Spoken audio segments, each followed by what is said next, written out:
చాలామందికి హరికథలు లేదా బుర్రకథలు వీటి పట్ల కొంత చిన్న చూపు ఉంటుంది. ఈ చెప్ప హరికథ అనేటువంటి ఒక మాట మీ ముందు ఎవరైనా అలా మాట్లాడితే వాళ్ళకి గట్టిగా మీరు ఇచ్చిన సందర్భాలు ఏమైనా ఉన్నాయి? ఎవరైనా మాట్లాడితే ముందు వాళ్ళు క్లాస్ పీక్తా ఫస్ట్.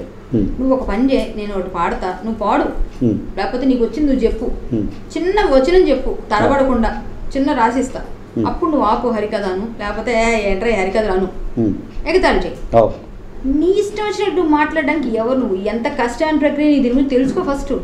తెలిసినప్పుడు నువ్వు హేళన చేయి. హేళన చేయాలంటే నీ అర్హత ఏంటి ఫస్ట్, నువ్వేంటి అని అడుగుతా నేను. వాళ్ళకి ముందు ఒకసారి 10 నిమిషాలు బుర్ర తినేసిన తర్వాత అమ్మ నీకు నమస్కారం అని వెళ్ళిపోతారు. అలాంటి పరిస్థితులు ఉన్నాయి. ఈవెన్ త్రివిక్రమ్ గారు కూడా 10 పైసలు కూడా హరిదాస్ ఎంతసేపు హరికథ చెప్పినా పల్లెలో 10 పైసలు అని రాసిన డైలాగ్ నేను వెళ్ళాను. నేను చెప్పాను చాలాసార్లు ఆయనకు కూడా, సార్ ఇంకొకసారి ఇది ఫస్ట్ టైం అనుకోండి, మా హరిదాసులు చాలా మంది అనుకుంటాను, నాకు కూడా ఫీలింగ్ ఉంది, మేము కళాపీఠం తరఫున ఫైట్ చేస్తున్నాం, హరిదాసులు తరఫున చాలా ప్రోగ్రామ్స్ చేస్తుంటాను, తప్పు సార్ ఇది, ఇంకొకసారి అయితే ఇలాంటి హరికథను మాత్రం హేళన చేసే విధంగా రాయకండి డైలాగ్ అని చెప్పించాం. ఆ తర్వాత ఏం లేదు. తర్వాత ఆయనతో మాట్లాడి ఆయనతో ఆ సినిమాలో పనిచేసేటప్పుడు కూడా అడిగాను నేను.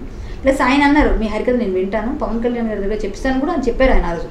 అయితే ఆయన అన్నారు, బట్ ఆ తర్వాత నేను పవన్ కళ్యాణ్ గారిని కలిసినప్పుడు కూడా నేను చెప్పాను నీ హరికథ వింటాను. ఆయన కూడా అన్నారు మరి టైం రావాలి, మేబీ చిరంజీవి గారు అందరికీ తెలుసు, ఆయన కూడా వింటారు, మా సర్కిల్లో తెలిసిపోతూ ఉంటుంది. ఇప్పుడు నేను ఆల్రెడీ అందరూ తెలుస్తుంటుంది కదా, ఈ గొడవలు అన్నింటినీ చూస్తుంటారు కాబట్టి ఏంటి అనేది ఆటోమేటిక్ తెలుస్తుంది. సో అది పవిత్రమైన వృత్తి కాబట్టి డైరెక్ట్ గా త్రివిక్రమ్ గారికి వార్నింగ్ ఇచ్చానంట. మొన్న ఒక సినిమా ఇంకా రిలీజ్ కాలేదు, సంపూర్ణేష్ బాబు హీరో, అందులో కూడా ఆపమ్మ నీ హరికథలు అని డైలాగ్ పెట్టారు. ఈ డైలాగ్ మీరు ఉంచితే మీ మీద నేను కేసేస్తాను చెప్పి మరీ డబ్బింగ్ లో చెప్పొచ్చా, నేను చెప్పొచ్చా ఈ హరికథ ఆపమ్మ అని నువ్వు పెట్టింది ఉంచితే పృథ్వీరాజ్ చెప్తాడు ఆ డైలాగ్ అయినా, ఈ డైలాగ్ మీకుంటే మీ మీద కేసు పడుతుంది, మీరు రెడీగా ఉండండి చెప్పాను డైరెక్ట్. నేను అందులో యాక్ట్ చేశాను, అందులో నేను అది కూడా చెప్పొచ్చాను. అంటే నేను వదలండి హరికథని ఎవరు తక్కువ చేసి నేను ఒప్పుకోను, ఏమైనా పర్లేదు దానికోసం ఫైట్. అలాగే కరాటే కళ్యాణి గారి వైవాహిక జీవితం మీద అనేక రూమర్లు ఉన్నాయి, అసలు ఏంటమ్మా మీ వైవాహిక జీవితం గురించి? అప్రస్తుతం అనిపిస్తుంది నాకు. ఒకటి చెప్పమంటారా, నా వైవాహిక జీవితం నా పర్సనల్ చెప్పాల్సిన అవసరం నాకు లేదు ఎవరికి, ఓకేనా? ఎవరేమనుకుంటే అనుకోండి, మీ ఇష్టం, ఓకే? నా పర్సనల్ నాది, నా పర్సనల్గా నేను ఏమన్నా చేసుకుంటా, మీ ఇంట్లోకి వచ్చి నేను ఏం అడగను, మీ ఇంట్లోకి వచ్చి నేను చెప్పను.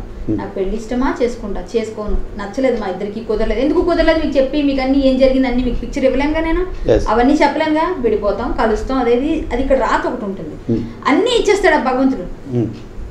కలర్ ఇచ్చేసి, హైట్ ఇచ్చేసి, మొహం ఇచ్చేసి, టాక్టివ్ అనేసి మంచి టాకింగ్ పవర్ ఇచ్చేసి, తర్వాత అది ఇచ్చే ఇది ఇచ్చి అన్ని ఇచ్చేసి అన్ని ఏదో ఒక దగ్గర లోపం పెట్టిపోతే రామా అని అంటామా మనం, అన్నాం కదా. కాబట్టి ఎక్కడో పెట్టాలి కాబట్టి ఇక్కడ పెట్టాడు, సరే నాకు నచ్చింది. ఇప్పుడు నేను చెప్పుకున్నాను అనుకోండి, కొన్ని విడిపోతాయని మా ఇంట్లో వాళ్ళు కొంచెం చెప్పకుండా దాచాలని చెప్తారు. ఎవరేం చెప్పినా అండి నా పర్సనల్స్ గురించి ఎవరికి చెప్పాలి, డిస్క్లోజ్ చేయాల్సిన అవసరం నాకు లేదు.